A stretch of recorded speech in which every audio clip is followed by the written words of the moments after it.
The rust-colored dust of Cygnus X1 never truly settled. It was a permanent haze in the recycled air of the mining habs, a fine grit on the tongue, the ghost of a world the Helots would never be allowed to touch.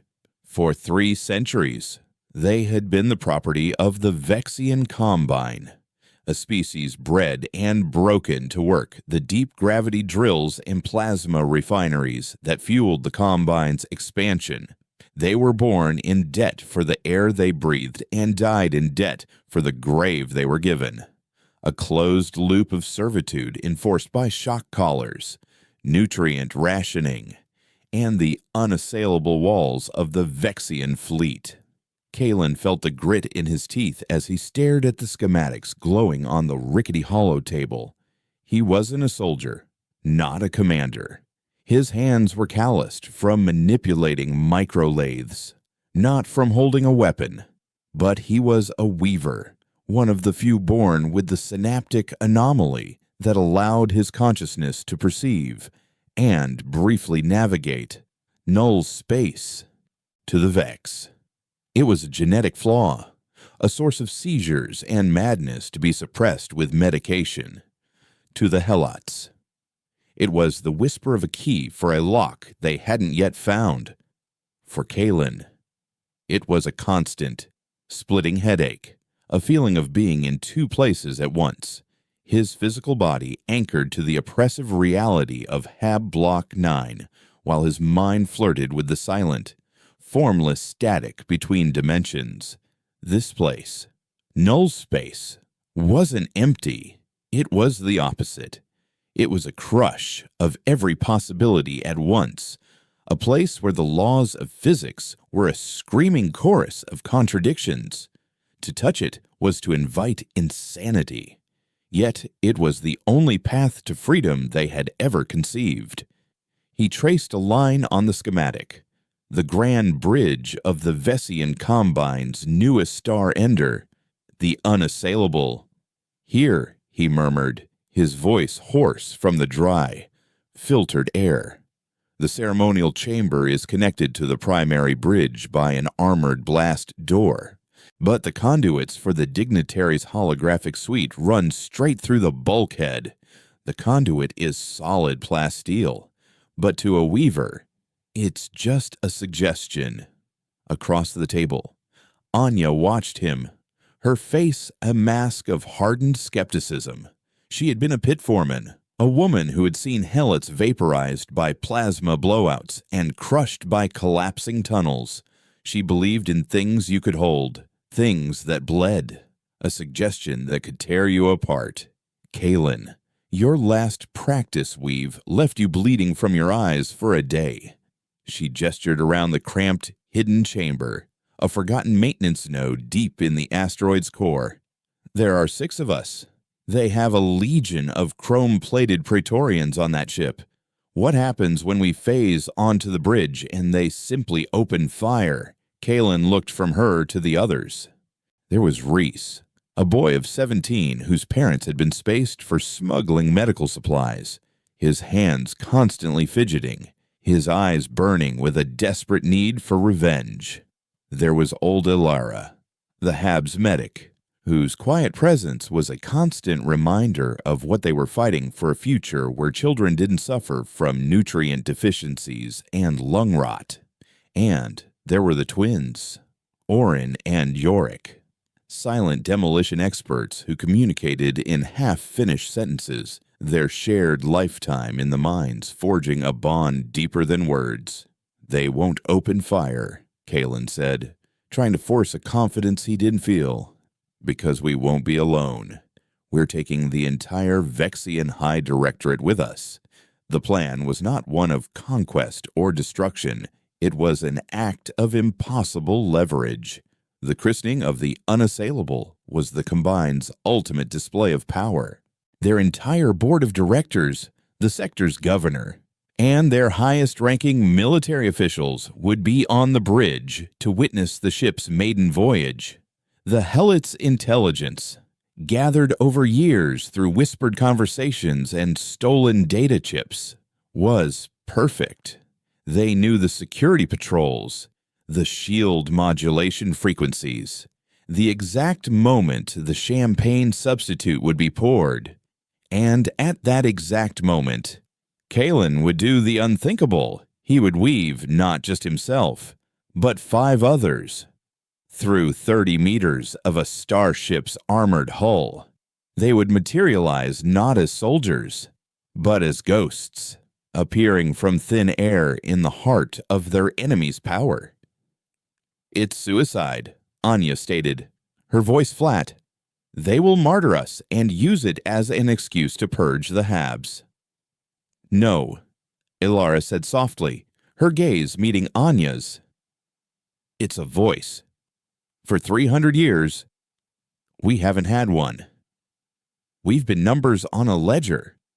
After this, they will know we exist." Reese clenched his fists. "I don't want them to know we exist. I want them to know we can touch them. I want them to be afraid to sleep in their own beds." Kalen felt the familiar thrum behind his temples, the precursor to a weave. It felt like the universe was holding its breath. He looked at the faces of his small, desperate rebellion, the faces of his people. He thought of his own daughter, born just a year ago, her future already written on a Vexian labor contract. Vengeance, sovereignty, justice, these were words for established powers.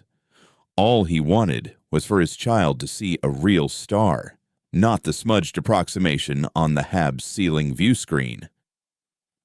"Get ready," he said, the decision settling in his bones like a block of ice. We go at the apex of the ceremony. The transition was never gentle. For Kalen, initiating a weave felt like plunging his mind into supercooled liquid. The sounds of the hidden chamber, the hum of the power conduit. Anya's sharp breathing stretched into a long, metallic drone and then vanished. Reality dissolved. He was adrift in the sea of non-being, the null. Around him, the faint. Terrified consciousnesses of his team felt like flickering embers in an infinite storm. He had to hold them, anchor them to his own mind, or they would simply unravel, their atoms scattered across the quantum foam.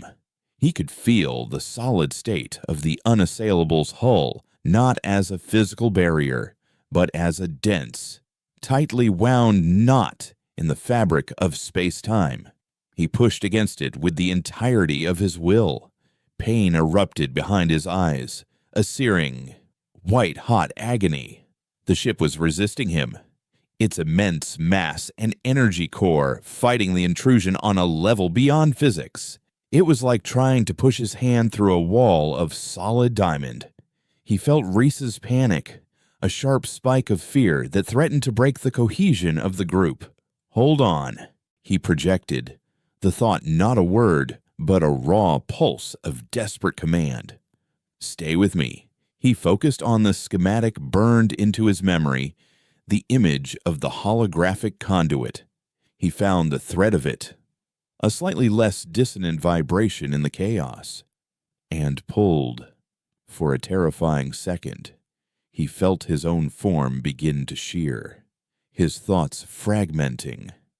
He saw flashes, echoes of the null, a star being born and dying in the same instant, a world of crystalline beings singing in a silent language.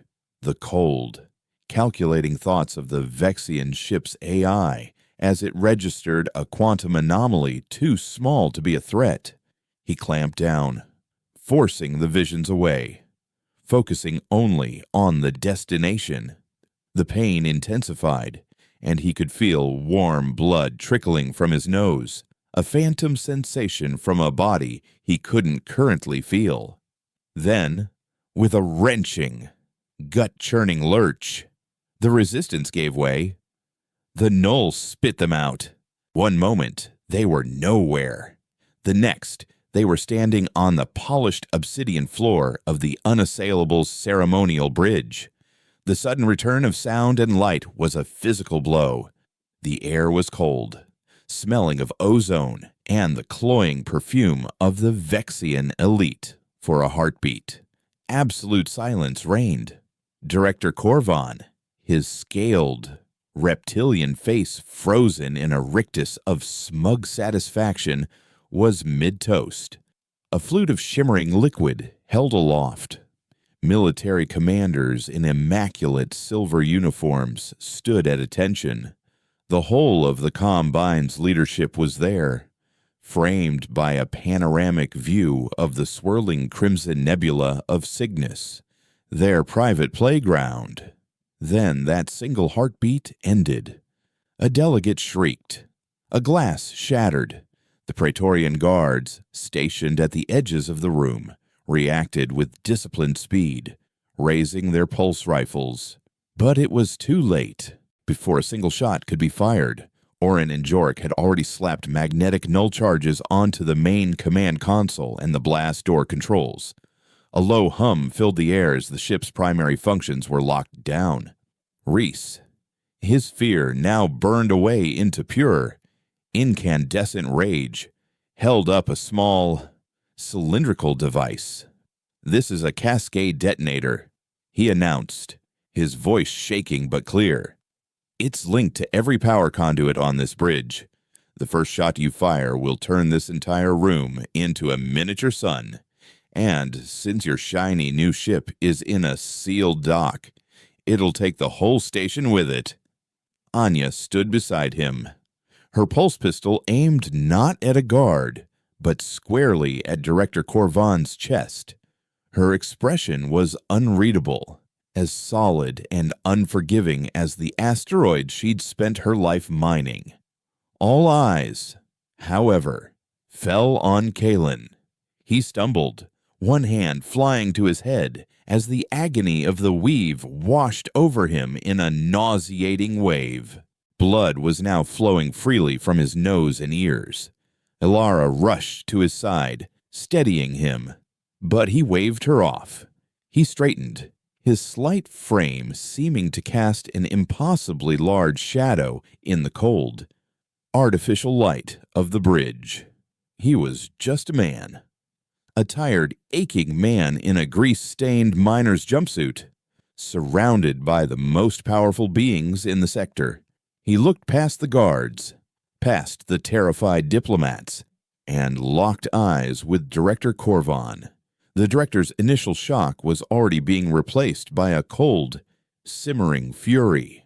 Contempt radiated from him in waves. "A Helot," he hissed, the word an insult. "How did you get here? What is the meaning of this?" "Terrorism." Kalen took a deep breath. The clean, sterile air a shock after a lifetime of industrial smog. He felt the weight of 3 centuries of silence, of oppression, of quiet, desperate suffering on his shoulders.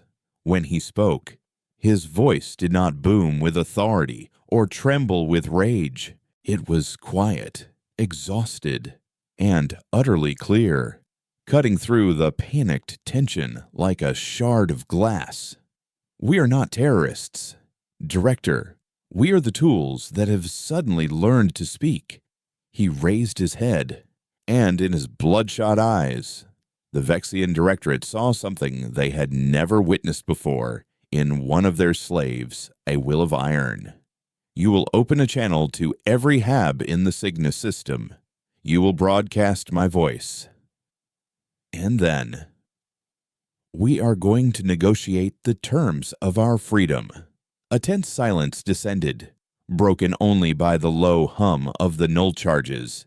The Vexian fleet, a swarm of deadly hornets, was already scrambling, surrounding its own flagship, their weapons armed but unable to fire, on the bridge of the Unassailable, trapped inside their own monument to power. The masters of the galaxy were, for the first time, face to face with their ghosts. The revolution had not begun with a bang, but with a whisper from a place that wasn't supposed to exist. Director Corvan did not flinch. His species had been apex predators on a world of volcanic glass and acid rain for 1,000,000 years before they discovered spaceflight. Panic was a luxury they had evolved beyond. His initial shock congealed into a state of absolute frigid clarity. He lowered his flute with a slow, deliberate motion, placing it on a nearby console with a soft click that echoed in the cavernous silence. His dark, slit-pupiled eyes scanned the intruders, not as a group, but as individual components of a problem to be disassembled. He noted the boy, Reese, trembling with adrenaline, his finger twitching on the detonator, the weak link, the emotional variable. He saw the woman, Anya, her stance solid, her aim unwavering, the enforcer, predictable. He observed the medic, Alara, her focus on the weaver, her expression a mixture of fear and maternal concern, the heart, irrelevant. Finally, his gaze settled back on Kalen. The blood was the most interesting part. It suggested a price had been paid for this trick, a physical cost that implied a limit. "Freedom," Korvan said, his voice a low, resonant rasp that was used to commanding fleets and crushing worlds. A concept for which you have no biological or cultural framework. You are a species engineered for compliance. To ask for freedom is like a cog in a machine asking for the sky. The request itself is a symptom of malfunction. He took a half step forward, and every Praetorian guard tensed, their rifles shifting infinitesimally. Anya's pistol didn't waver. "Stay where you are," she commanded, her voice tight. Korvan ignored her, his entire being focused on Kalen. This parlor trick.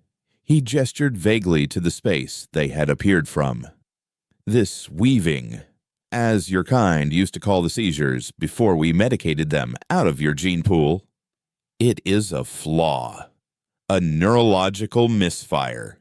You have weaponized a birth defect. You should be commended for your ingenuity, even as you are euthanized for your rebellion. He was probing, using his words as scalpels to see what would make them bleed. Kalen felt a fresh wave of dizziness, the edges of his vision swimming with dark spots. The null space still clung to him, a psychic residue that made the solid world feel thin and unreal. He pressed a hand to the console for support. The cold metal a welcome anchor. "Open the channel." "Director," Kalen repeated. His voice strained. "Or the last thing your empire hears will be the echo of its own arrogance."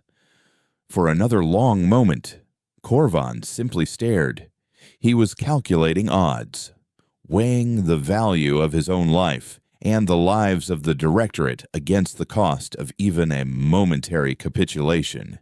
To yield to a slave, even tactically, was a stain that could never be fully erased. But the boy with the detonator was a problem. A Vexian would bluff, a Helot, with nothing left to lose. Might not. With an almost imperceptible nod to his communications officer, Korvan gave the command. "Do it. All system broadcast, audio only. Let the machine speak." A red light on the comms panel blinked to life. A faint hiss of static filled the air, the sound of an entire system holding its breath. Kalen knew his voice was now being piped into every hab block, every refinery, every ore hauler, every dank dormitory on every rock the Helots called home. He could picture them, the exhausted faces turning from their workstations, the children pausing in the dust-filled corridors, the foreman glaring, torn between enforcing Vessian order and a flicker of impossible hope. He closed his eyes, gathering what remained of his strength. His words were not a commander's rousing speech. They were a simple, raw testimony. "My name is Kalen. I am a miner from Hab Block 9. For 300 years, we have been quiet. We have dug your ore, refined your fuel, and built your ships. We have watched our children cough their lungs out from the dust. We have eaten the nutrient paste you deemed sufficient. We have been born into debt, and we have died in service. We have been compliant. He paused, the silence stretching across the stars. Today, that silence ends. We are on the bridge of the Vexian flagship. We are standing before your directors. They are not gods. They are just men. And they are listening. For the first time, they are listening to us. He faltered, a sharp pain lancing through his skull. Alara placed a steadying hand on his arm. He pushed on. This is not a declaration of war. We have no weapons. We have no fleet. We have only our lives, and the truth that those lives are our own. We ask for a beginning, the right to breathe clean air, the right to eat real food, the right to see our children grow up without a collar on their necks. We ask to be recognized. He finished, gasping, leaning heavily on the console. The broadcast cut out. The red light went dark. On the asteroid of Cygnus X1, a riot of silence had broken out. Thousands of Helots stood frozen, staring at the silent Vox grills. The machinery of the Combine, for the first time in centuries, had ground to a halt. The message had been heard. Back on the bridge, the atmosphere had changed. The initial shock had worn off, replaced by a thick, simmering tension. Korvan's face was a mask of cold fury. He had been forced to broadcast the seed of his own potential destruction. Now, the game would begin in earnest. He turned his attention to Reese. A cascade detonator, the director mused, his voice dripping with condescension. Clever. Crude. But clever. Tell me, boy, what is your name? What hab block did you crawl out of? Reese flinched, his knuckles white on the device. My name is Reese. And you spaced my parents for stealing medicine for their own people. Korvan's lips curled into something that might have been a smile on a lesser predator. Ah, yes, the Tamworth sector smugglers. A necessary, if unfortunate, bit of sanitation. And now you stand here, holding the fate of your entire species in your sweaty little hand. What happens after this? Reese, if you press that button, you die. If you don't, and your Weaver friend here fails, you die. If, by some miracle, you succeed, what then will you govern? Will you build? Or will you just find someone else to hate? Vengeance is a fire that consumes the furnace first. Boy, Reese's jaw clenched. Shut up. He is right. You know. Korvan continued, his gaze shifting to Anya. You are the practical one. You know the numbers. 6 of you. 10,000 ships in the Combine fleet. This bridge is a cage, not a fortress. You have made your point. A dramatic one. But it is over. I am prepared to be lenient. Surrender now, and I will offer you a merciful death. A quick one. Your people will be disciplined, but they will survive. Continue this farce, and I will vent every hab block in this system into the void and start over with a fresh breeding stock. Your entire civilization will become a footnote in a quarterly report. Anya's aim didn't move. We've been living with a death sentence our whole lives. Director, the only thing that's changed is now. So are you. While the psychological battle raged on the bridge, another was brewing in the space outside, aboard the Vexian battlecruiser Ironclad. Admiral Vorlag watched the holographic display of the docked Unassailable with growing impatience. He was a warrior, a Vexian of the old bloodline, who believed that power demonstrated was power maintained. This standoff was an obscenity. The director's orders, piped through a terrified communications officer, were clear: stand down, do not engage, await instructions. But Vorlog saw a deeper game.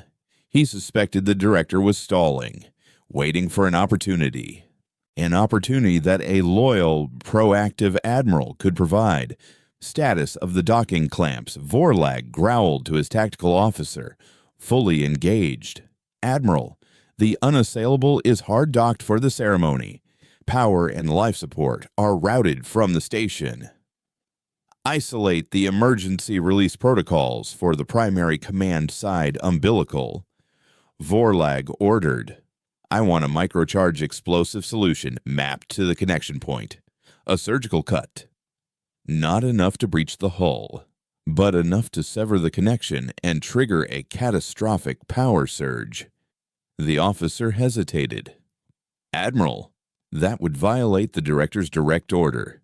The surge could cascade. The surge, Vorlag said, his voice dangerously low, will create a diversion. It will knock out their ad hoc shields and disrupt whatever foulness allowed them onto that bridge in the first place. It will give the Praetorians the half-second they need to act. It is my duty to protect the Directorate, even from their own diplomacy. He saw this not as disobedience, but as a higher form of loyalty. He would give his master the opening he needed to solve this problem the Vexian way, with overwhelming, cleansing fire. On the bridge, Kalen was struggling. The world was tilting, and the voices around him seemed to be coming from a great distance. He could feel the null space pulling at him, a siren song promising an end to the pain. He slumped against the console, his legs giving way. Kalen Ilara was at his side instantly, pulling a stim injector from her medical kit. His capillaries are hemorrhaging. The strain of the weave, it's tearing him apart from the inside. Corvain watched this display with predatory interest. The Weaver was failing. Time was on his side. You see, he said, his voice soft and reasonable. Your miracle is fading. Your weapon is breaking. It is over. But as Ilara administered the stim, Kalen's head snapped up. His eyes, though bloodshot and wild, burned with a renewed fire. The pain was a part of him now, a constant shrieking companion, but he would not be consumed by it. He pushed himself upright, his voice a raw whisper that somehow carried more weight than a shout. This isn't over until we say it is. Our first demand. Effective immediately. He locked eyes with the director, a slave giving orders to a master. You will release the nutrient algorithm locks on every hab in the system. Full protein and carbohydrate rations for all sectors. And you will authorize the deployment of 5 sterile-class medical frigates to the Cygnus X1 primary station, loaded with Bactus and viral suppressants. You will do this now, and we will watch you do it on this screen. It was a brilliant move. It wasn't a demand for power or territory, but for life. It was a demand that, if met, would show every Helot in the system a tangible, immediate result of their rebellion. It would turn a desperate act into a real victory. For a moment, Corvan's composure almost broke. The sheer audacity was breathtaking. To be ordered to care for the well-being of his own livestock was the ultimate humiliation. But Anya's pistol was still trained on his heart, and Reese's detonator was still live. The cost of refusal was still too high. He turned to his aide, his jaw muscles working. Do it! He spat, the words tasting like acid. The aide, his hands trembling, began to input the commands. A map of the system appeared on the main view screen, and, one by one, Red icons representing ration locks began to turn green. A manifest for medical supplies appeared, authorized by the director's own command codes. A cheer, faint but undeniable, could be heard over the open bridge comm from the station's docking control. They had done it. They had forced the hand of a god. As the last command was confirmed. However, Korvan allowed himself the smallest, most predatory of smiles. His eyes flickered towards a sensor relay panel in the corner, a panel that also contained a hidden, tight-beam communication laser pointed directly at the ironclad. He sent no words, no data. He simply modulated the laser's frequency in a prearranged code, a sequence that meant one thing to the ambitious admiral waiting outside: initiate the solution. Now. Miles away, Admiral Vorlag saw the signal. Fire the charge, he commanded. A tiny, almost invisible explosive charge detonated on the docking umbilical. It wasn't an attack. It was a trigger. The massive power conduit, carrying the energy of a small star, severed. A wave of pure, chaotic energy, with nowhere to go, surged back along the line, aimed directly at the bridge of the Unassailable. The lights on the bridge flickered once, twice, and then a deafening roar erupted as the primary power console exploded in a shower of sparks and molten metal. The null charges, their power source severed, died with a pathetic whine. For a single, critical second, the bridge was plunged into chaos and emergency lighting. The Helots momentarily blinded and disoriented. It was the half-second Vorlag had promised, and it was all the Praetorian guards needed. The world dissolved into a concussive roar and blinding white light. Kalen was thrown from his feet as the power console detonated, spraying the bridge with a hail of superheated shrapnel.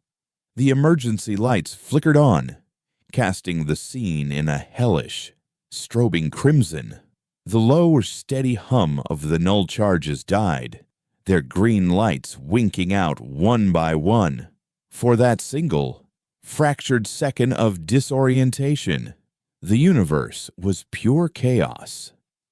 Then, the Praetorians acted. They were machines of polished chrome and conditioned reflex. And the chaos was their trigger. The guard closest to Reese raised his pulse rifle, the targeting laser a single red dot painting the boy's chest. Before Anya could even pivot, a bolt of plasma tore through the air with a sound like ripping fabric. The shot struck Reese high in the shoulder, spinning him around and slamming him against the bulkhead. He let out a choked cry of pain, his eyes wide with shock. But his finger, locked in a spasm of agony, did not release the detonator. It tightened. A high-pitched, rhythmic beeping began to emanate from the device still clutched in his hand. A small red light pulsed in time with the sound. A 30-second countdown. Reese Anya screamed, her voice raw. The sound of the countdown sliced through her shock. She didn't hesitate. She fired her own pistol, a single, precise shot that took the first Praetorian in the throat. He collapsed without a sound, his helmet clattering on the obsidian floor. A second guard immediately opened fire on her, forcing her to dive behind a shattered console, plasma bolts searing the air where she had been standing.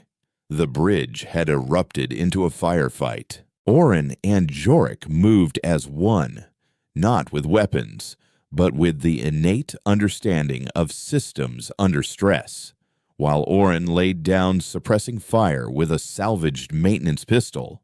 Jorik ripped a service panel from the wall, exposing a thick bundle of energy conduits. With a practiced motion, he jammed a conductive metal rod between two primary nodes. The emergency lights exploded. The entire bridge was plunged into absolute pitch-black darkness. Save for the muzzle flashes of the firefight and the insistent, terrifying pulse of Reese's detonator, Alara had scrambled to Reese's side, her hands moving with a medic's desperate efficiency, trying to staunch the bleeding from the cauterized wound. "The detonator is a dead man's switch," she yelled into the dark. "If he dies, it goes off." Director Corvan, in the first moments of the explosion, had not panicked. He had moved with the fluid grace of a predator, melting back towards a recessed alcove that Kalen knew contained a personal weapons locker and an armored panic shutter. This was his escape, his moment to reassert control. He was almost there when the lights went out. Kalen lay on the floor, his head split by a fresh, skull-cracking agony. The feedback from the exploding console, combined with the lingering torment of the weave, had pushed him to the very edge of consciousness. Through the strobing chaos, he saw Reese slumping to the floor, Alara's desperate work, Anya's defiant stand. He heard the countdown. 20 seconds. He knew he couldn't weave them out. The first trip had nearly killed him. A second with the whole group was impossible. But as the darkness fell, a different kind of sight opened to him. He could feel the shape of the room, not with his eyes, but with his mind. He could feel the heat signatures of the Vex, the terrified heartbeats of his friends, the cold, metallic signature of the detonator. And he could feel Director Corvan, a locus of cold, arrogant certainty, moving towards his sanctuary. Pain was a fire, but he could use it.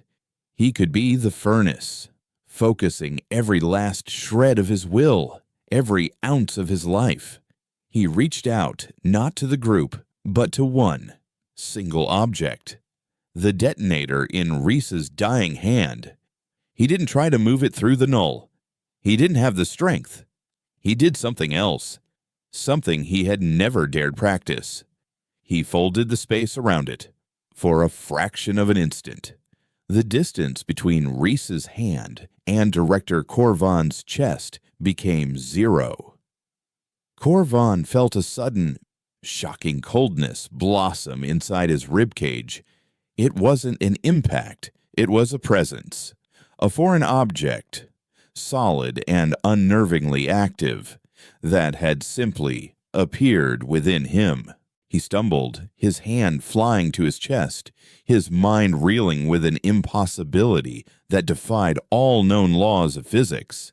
The lights flickered back on as the ship's secondary power systems kicked in, casting a weak, yellow emergency glow over the scene. The remaining Praetorians were down, victims of Anya's deadly accuracy and the twins' chaotic diversions. Reese lay still, his chest no longer rising, Ilara kneeling over him in silent grief. The only sounds were the crackle of damaged electronics and the soft, rhythmic beeping. Corvan looked down, beneath the fine, iridescent fabric of his uniform. A faint red light was pulsing from inside his body. 10 seconds. The director's legendary composure shattered. For the first time, a raw, primal terror filled his eyes. He clawed at his chest, his carefully constructed superiority dissolving into the frantic scrabbling of a trapped animal. "What is this? What have you done to me?" he shrieked, his voice cracking. Kalen pushed himself up onto one elbow, his face deathly pale, a thin trickle of blood running from the corner of his mouth. The world was a blurry, spinning mess, but he could see the director's panic, and it was the most beautiful thing he had ever witnessed. "I moved the conversation forward," Kalen rasped, his voice barely a whisper. 5 seconds. The director stared at him, his mind finally grasping the full, horrifying truth.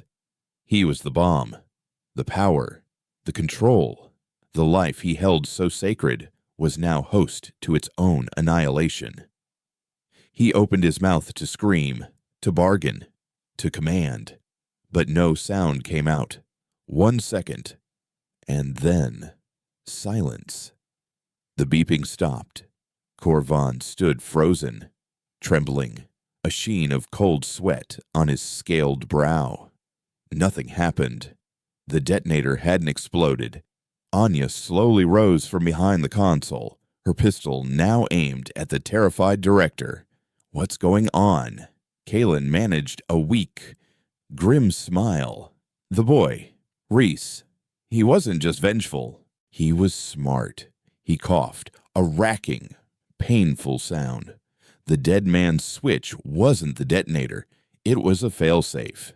If the timer ran out, it disarmed the primary charge and activated a tracker.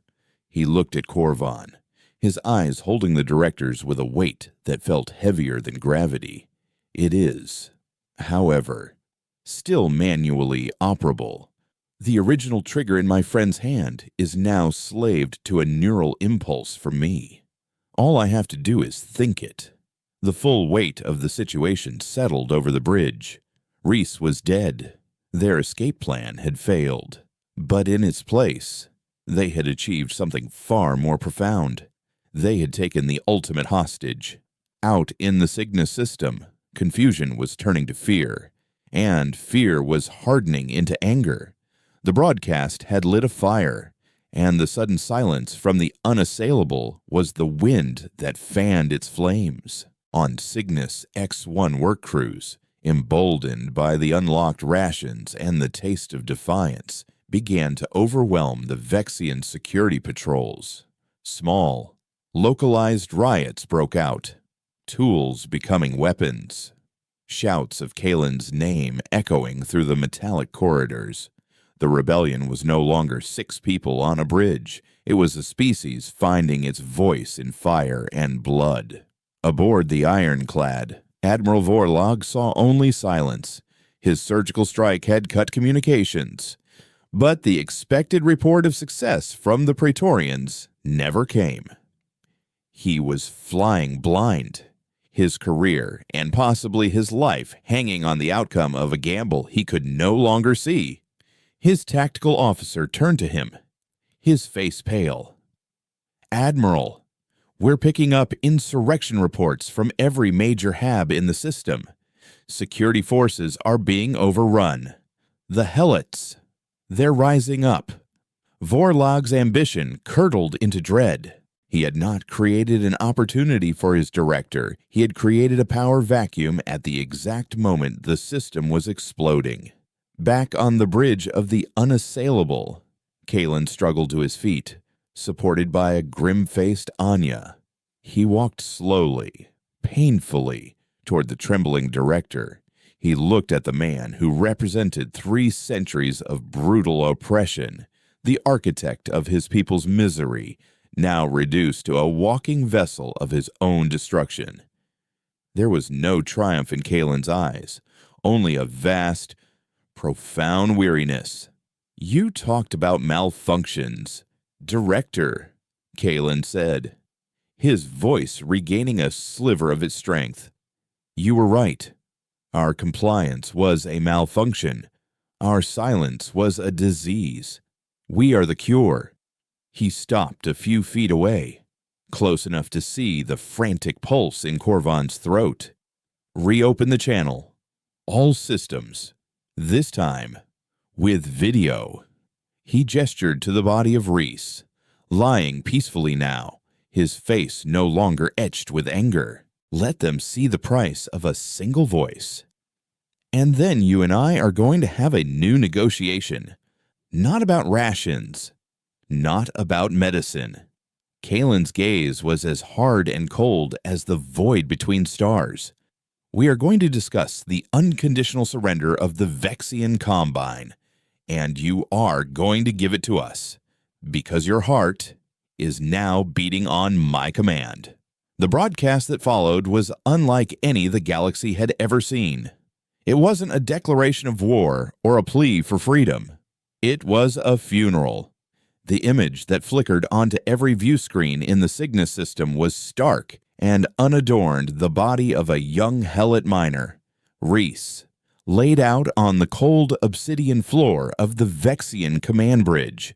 Standing over him were 5 figures in stained work jumpsuits, their faces etched with a mixture of grief, fury, and an iron resolve that was terrifying to behold. And beside them stood Director Corvan. He was not in command. He was a prisoner in his own skin, his regal uniform seeming like a costume on a man whose soul had been hollowed out.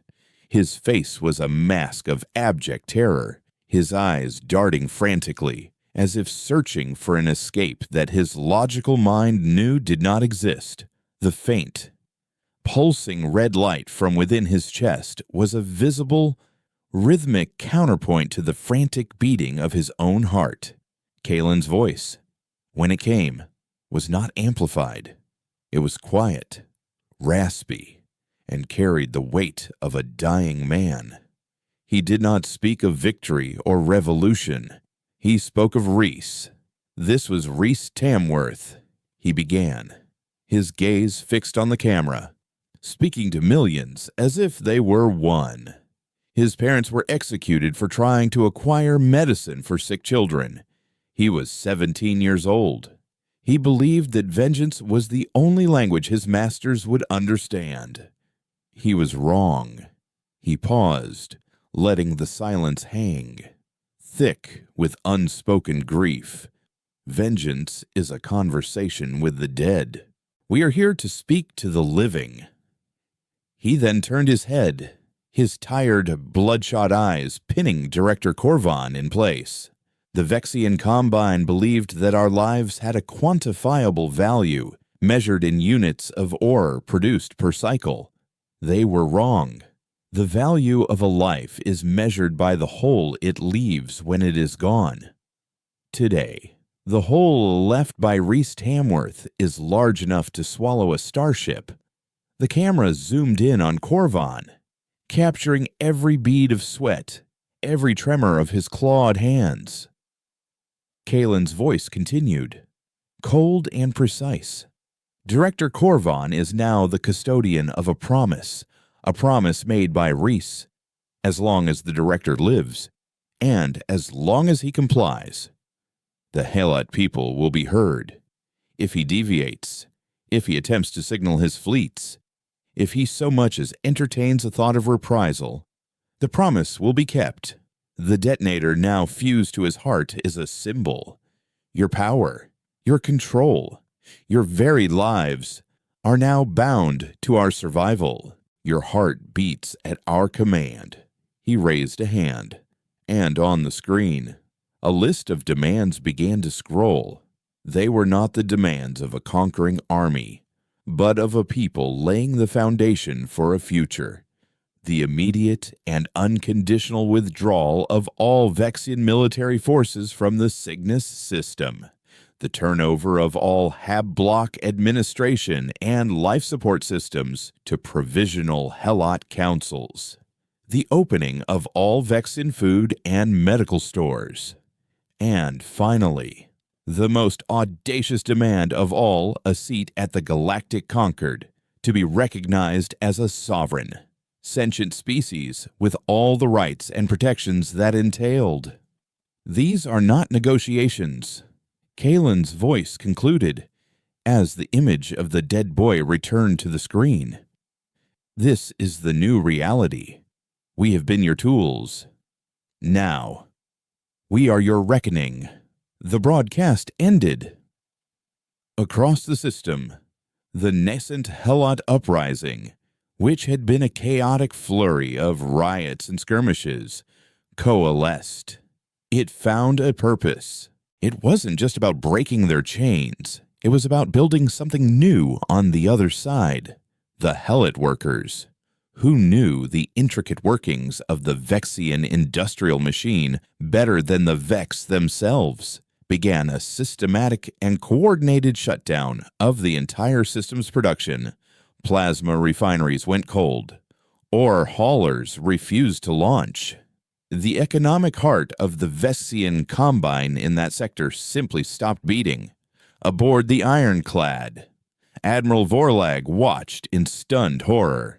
His gambit had not just failed, it had backfired on a galactic scale. He had handed the Helots the ultimate weapon, the director himself. His tactical officer turned to him, his face ashen.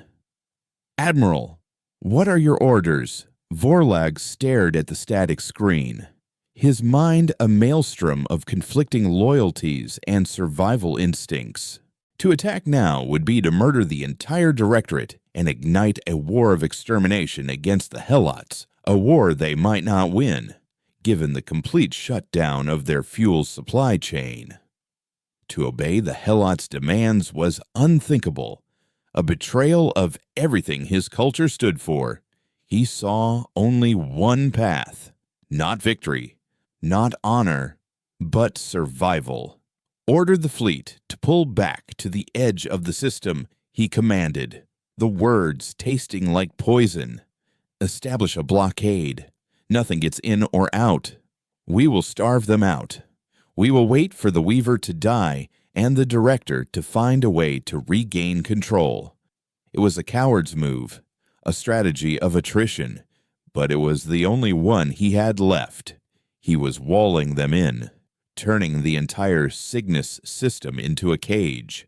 On the bridge of the Unassailable, the Helots faced their own new reality. They were in control, but they were also trapped. Kalen had collapsed moments after the broadcast ended, the strain of his final act pushing his body past its breaking point. Elara worked feverishly over him, her face a mask of grim concentration. His life now hung by the thinnest of threads.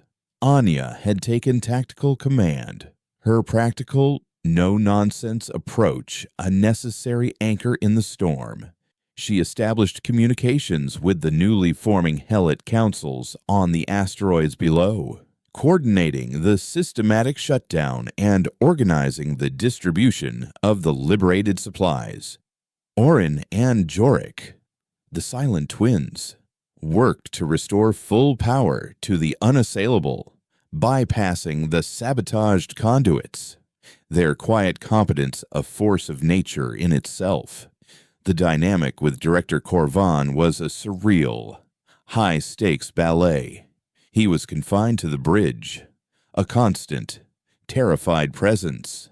He was forced to issue the commands dictated by Anya, his voice a monotone of forced compliance as he ordered his own fleet to withdraw, citing a containment protocol for a biological agent. Every word was a lie, and every lie was a victory for the Helots. But they all knew it was a temporary state. They were a handful of miners on a single ship, holding an empire hostage with a dying man's final wish. Days turned into a week. Kalen remained unconscious, his breathing shallow, his body fighting a battle Elara feared it was losing. The Vexian fleet maintained its blockade, a silent, menacing ring of warships on the system's edge. The initial euphoria of the uprising began to fade, replaced by the grim reality of their situation. The liberated food stores would not last forever. The medical supplies were finite. They had won their freedom, but now they had to survive it. The pressure fell on Anya. She was a miner, not a stateswoman. She found herself mediating disputes between rival hab blocks, rationing power, trying to forge a unified government from 3 centuries of fractured, clan-based survival. She was good at it, her authority born from a lifetime of earning respect in the harshest of environments, but the strain was immense. During a tense council meeting, broadcast from the bridge, a foreman from the outer refinery belt challenged her.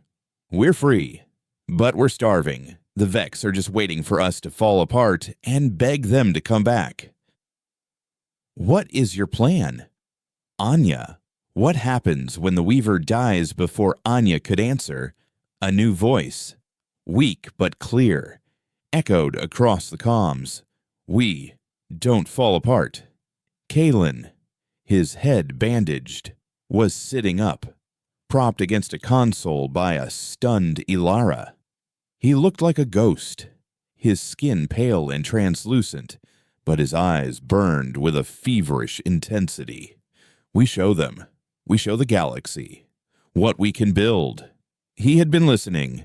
Even in his delirium, he had heard the reports, the arguments, the growing seeds of doubt, and he knew that holding the director hostage was no longer enough. They had to change the game entirely. He looked at Anya, a silent communication passing between them. The risk was enormous, but their only other option was to slowly wither and die in their cage. Anya nodded once, a gesture of absolute trust. She turned back to the comms, her voice ringing with a newfound conviction. "We have a new plan," she announced to the waiting councils. She then turned her gaze to the terrified Director Corvan. "Director, you will now transmit a message to the Galactic Conquered. You will inform them that the Vexian Combine is withdrawing its claim on the Cygnus system, effective immediately. You will tell them that a new sovereign government has been formed, the Helot Free State, and you will sponsor our petition for immediate emergency recognition." Corvan stared at her, aghast. This was a step beyond humiliation. It was an act of political suicide for his entire species.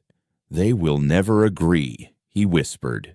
"The Concord is an old power. They do not recognize revolutions born from terrorism. They will." Kalen rasped, pulling himself forward with agonizing effort. He stared into the main camera, his face a mask of pain and determination. "Because you are also going to tell them that if our petition is denied, if the Vexian fleet does not withdraw, or if a single ship attempts to enter this system without our permission, the Helot Free State will consider it an act of war. And we will respond by executing Director Corvan and activating the final gift Reese left for us." He paused, letting the threat settle. The Cascade detonator was not just a bomb. It was a key. Its core is a quantum filament entangled with the primary energy regulators on every Vexian starship and station in this quadrant of the galaxy. If it detonates here, they all detonate. A chain reaction that will not just cripple your fleet, it will extinguish the Vexian Combine as a galactic power. So you will tell the Concord that they have a choice: recognize a new, peaceful neighbor, or witness the birth of a graveyard that spans 1,000 light years. The silence that followed Kalen's final threat was a physical entity, a pressure that filled the bridge of the unassailable and expanded outward, silencing 1,000 light years of space. For 72 agonizing hours, the galaxy held its breath. The Vexian blockade fleet remained, a ring of silent, watching predators. The newly formed Helot councils on the asteroids below worked in a state of frantic, terrified purpose, distributing supplies and fortifying positions, unsure if they were building a nation or digging its grave. On the bridge, every minute was an eternity. Kalen drifted in and out of consciousness. His life a flickering candle Alara fought to shield from the wind. Anya became the rock against which the waves of uncertainty crashed. She slept in 2-hour shifts, her hand never far from her pistol, her eyes constantly scanning the tactical displays, her voice the only source of calm authority. Director Corvan, the living bomb, had retreated into a state of catatonic shock, a walking monument to shattered arrogance. He ate when told, sat where commanded, his eyes fixed on the spot on his chest where the faint red light pulsed, a constant reminder that his life was no longer his own. The response came not from the Vex, but from the Galactic Concord. The message was carried on a priority channel, its encryption 1,000 years old, a code reserved for existential threats. An emergency session had been convened on Axiom, the Concord's crystalline capital. The footage was grainy, a leaked feed from the assembly chamber, showing the delegates of 100 species in a state of pandemonium. A Xylosian archivist, a being of pure thought given form in a swirling cloud of light, addressed the assembly, its voice a chorus of harmonious chimes. We face a paradox of precedent. To recognize the Helot Free State is to legitimize an act of unparalleled terrorism.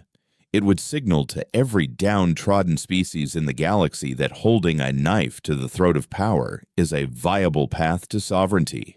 Yet, to refuse is to potentially sanction the self-immolation of a major galactic power, the Vesian Combine, the resulting power vacuum, the economic collapse, the humanitarian crisis. It would destabilize this entire quadrant for centuries. The debate raged, a storm of alien philosophies and ancient treaties. But Kalen's gambit had been more cunning than they knew. He had not presented them with a choice between right and wrong, but between two different kinds of disaster. He had made inaction the most dangerous choice of all. Aboard the Ironclad, Admiral Vorlag watched the same feed, the Xylosian's words echoing his own grim calculations.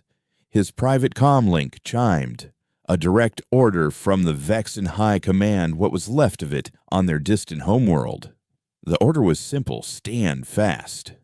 Await the Concord's decision, and under no circumstances engage the Helots. But Vorlag saw the truth written between the lines. They were abandoning the Directorate. They were prepared to sacrifice Corvan and the entire Cygnus fleet to contain the political fallout. They would let the system burn and then spend the next century disavowing any connection to the failure. Vorlag had been raised on the iron tenets of Vexian loyalty, but he was also a pragmatist. His loyalty was to the Combine, to the continuation of his species, not to a disgraced director or a council of distant cowards. He looked at the holographic map, at the red icons representing his own ships, all of them now potential funeral pyres linked to the detonator. He saw a path that was not about victory or honor, but about existence. He made a decision that would have been unthinkable a week ago. He opened a private, encrypted channel, bypassing his own command structure.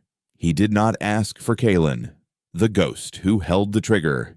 He asked to speak to Anya. The connection was tense, a conversation between two enemies who now held the other's fate in their hands. "This is Admiral Vorlag," he began, his voice devoid of its usual arrogant bluster. "Your Weaver has created a stalemate that will kill us all. I do not believe you wish for the annihilation of your people any more than I wish for the end of mine." Anya's face appeared on his screen, her expression unyielding. "We will not die in chains, Admiral. If that means we all burn together, then that is the price." Vorlag leaned forward, his reptilian features tight with sincerity. "There is another price, a different future. My government has abandoned us. The Concord will debate until we are all dust. You and I, Anya the foreman, are the only two people in this system who can end this. Tell me your terms, not your threats. Your terms for a real peace." It was the turning point. For hours, they spoke. Anya, with the silent twins feeding her data, laid out the framework of a Helot future. Vorlag, the warrior, became a diplomat, bartering not for territory, but for a thread of Vexian dignity, a way for his people to withdraw without completely dissolving into chaos. As they spoke, a Concord diplomatic vessel, a sleek unarmed ship painted in the stark white of neutrality, dropped out of hyperspace at the edge of the system. They hailed the Unassailable. The Concord had made its decision. They would mediate. When the envoy, a wizened human ambassador named Valerius, was piped onto the bridge, he did not find the bloodthirsty terrorists he expected. He found an organized, functioning command center. He found a weary but resolute woman negotiating the peaceful withdrawal of an enemy fleet. He saw a dying man propped against a console, a man who had somehow held an empire to account. And he saw the terrified director, the living symbol of a power that had already died. The final treaty was drafted on the bridge of the Unassailable. It was a document of impossible concessions. The Vexian Combine, represented by Admiral Vorlag, would officially recognize the Helot Free State. Their fleet would withdraw, not as a defeated enemy, but as a signatory to a mutual non-aggression pact.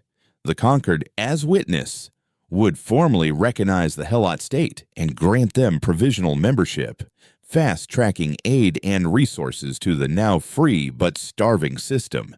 It was over. They had won. But one final price remained. The detonator was still inside Director Corvan. Anya turned to Kalen, his breathing now a shallow rasp. "What do we do with him?" she asked softly. To kill him now would be an execution, an act of the old vengeance they had sworn to leave behind. To let him live was to leave a man who hated them with every fiber of his being, alive to plot and scheme. Kalen looked at the cowering director, and, for the first time, he saw not a monster, but just a broken man. He felt a profound sense of pity, not for Corvan, but for what he represented, a universe built on fear and dominance. Kalen knew his own time was measured in breaths. He had one last weave in him, one final gift to give his people. He didn't want it to be an act of death.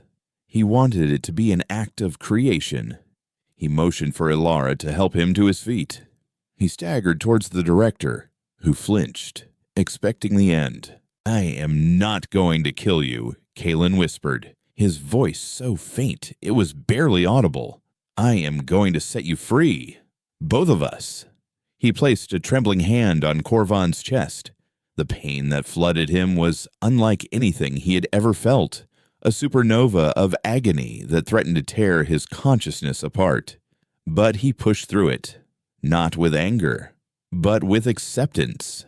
He reached into the null, into the impossible space between atoms. He did not pull the detonator out. He did something far more profound. He disconnected it. He weaved reality on a quantum level, finding the single, entangled filament that connected the detonator to the Vexian fleet, and simply erased it. The link was severed. Then, with the last of his will, he turned the weapon upon itself. He commanded the charge within Corvan's chest not to explode, but to collapse, to fold inward, consuming itself in a silent, contained implosion of energy that was lethal only to itself. Corvan screamed, a short terse, sharp cry, as he felt a flash of impossible heat, and then nothing. The red light in his chest went dark. He was free. He stared at his hands, at his chest, then at Kalen, his face a canvas of disbelief and confusion. Kalen smiled, a faint, peaceful expression. "It's over," he said. And then he collapsed, his body finally surrendering, his mind already drifting into the great, silent null he had once navigated. He died before he hit the floor. Months later. The bridge of the Unassailable had been transformed. The grim, martial aesthetic of the Vex had been replaced with hydroponic gardens and data screens showing trade routes instead of weapons trajectories. The ship had been renamed the Reese's Hope, and it served as the first capital of the Helot Free State. Anya stood before the main view screen, no longer a foreman, but the first chancellor, negotiating a trade agreement for atmospheric processors with a surprisingly humbled Ambassador Vorlag, who was now leading a reformist faction within a chastened Vixian combine. Director Corvan had been turned over to the Conquered, tried for crimes against sentience, and was living out his days in a comfortable but inescapable prison monastery, a forgotten relic of a bygone era. The Helot people were free. They were hungry. They were struggling. And they faced a future of immense hardship. But it was their future. Anya looked out at the swirl of the Cygnus Nebula, the same view the Vexian elite had once claimed as their own. She thought of Kalen, the quiet miner who had bent reality to his will, not for power, but for a single, simple dream for his child to see a real star. The silence he had promised had come at last, not the silence of the void, but the quiet, determined silence of a people getting to work, building a world from the ashes of their own pain. The revolution was over. The much harder work of living had just begun.